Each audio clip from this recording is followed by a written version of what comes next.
Hey guys, I'm going to make a video today. This is going to be a little bit less compassionate and a little more harsh than my videos in the past. You know, there's so many people, and I was talking to my brother about this last night. We were having this conversation because it doesn't really get the message across to people when you're just overly nice and trying to get a lot of times people need to realize why we live in the society that we live in. And the only reason that we live in the society that we live in is because it's constantly feeding off each other and people aren't working together. People don't know how to work together because of childhood wounding. The childhood wounding makes it feel like you need to judge somebody else and say, oh, this person is this or this person's that. And so when you do that, it tries to psychologically, you're trying to elevate your own position to say, well, this is what I have to offer. And so it feels like you need to charge somebody for money.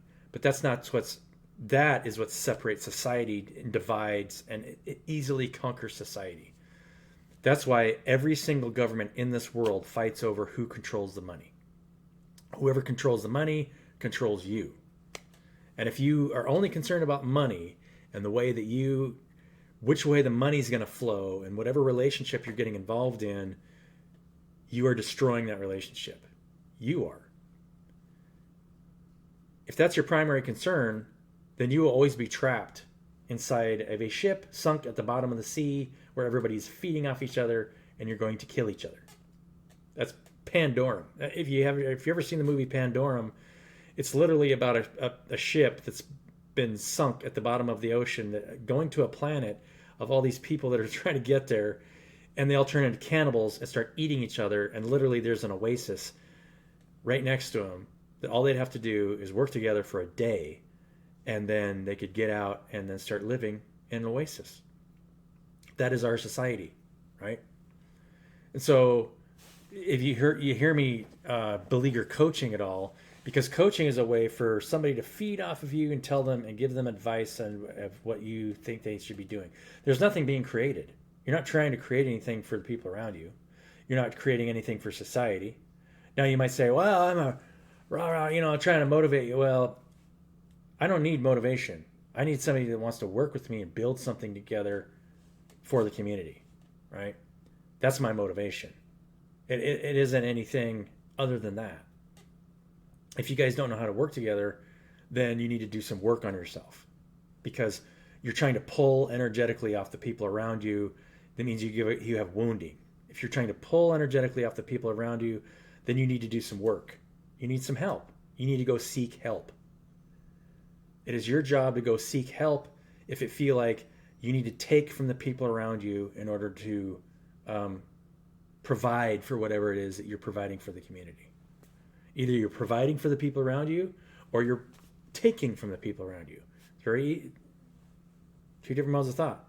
Now, I made a lot of previous videos about manifestation and creation, and it all has to do with not feeding off people or anything, basically not feeding. Fasting and meditation is a good way to get yourself in an elevated state where you realize that you can create whatever you want to create, as long as you're not feeding off of other people. If you're feeding, you're creating less. You're either one energy or the other. You're either consuming or you're creating. And if you're consuming off somebody else. If you're creating out of your heart space. Now, if you're creating out of your heart space and you're creating for people around you, that's what frees you. That's what frees you and the people around you. My video is now shadow banned on YouTube because people don't, if I'm giving people information, then like my brother has a subscription to this YouTube channel, but he doesn't get updates anymore as to whether or not he gets that I put up a new video. I got shadow banned on my last channel for probably a never good. I mean, YouTube had their own reasons, but right. So I'll probably start uploading my videos to about every platform you could possibly imagine. This is a short video that I'm just going to throw on LinkedIn. Tell me in the comments if you're watching this video. Let me know what you think. It's a very simple video. All you have to do is become a creator. And then learning how to co-create is learning how to keep from feeding off the people around you energetically and supporting them instead of trying to lift yourself up and saying, oh, I have all the answers, or I have whatever this, right? Now, I have a lot of ideas, but until people start working together, it's totally pointless, right? I might as well go walk off into the wilderness. What's the point if everybody in society just wants to feed off of each other?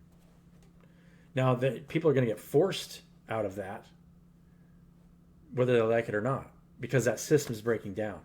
It continually breaks down over time, and that's why it does, because it gets harder and harder to feed off of one another if that's what you're doing. You have to keep throwing more and more energy into that system to try and keep it alive, hence the inflation rate. And then it gets harder and harder and harder to feed off of one another until people realize, oh, we got to work together.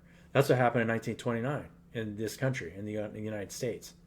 People couldn't feed off of each other, and communities actually had to start rebuilding from the inside out and forget that old. But they made the mistake of just rebuilding the same old system that caused them to do that in the first place, right? What kind of leader does that? Who would suggest that? Why would that be a good idea to you and your psychologically to keep pouring your energy into something that wants to control you instead of supporting one another to rebuild something? If somebody's trying to control you, then it is not in their best interest for you to be creative. It's in their interest for them to work for you, for them to create what they want. Simple. Love you guys. But love goes both ways, right? It's supportive, and then it's also a little bit restrictive when you want to suck off somebody. So, it's one thing to say, hey, stop feeding off me, but if you don't give anybody a solution, then you're just as at fault. You got to give people a solution and a structure and how to work together. Anarchy is not a solution, but you can give people structure in order to make decisions together as groups and create what they need to create for each other and their communities. Catch you later. Bye.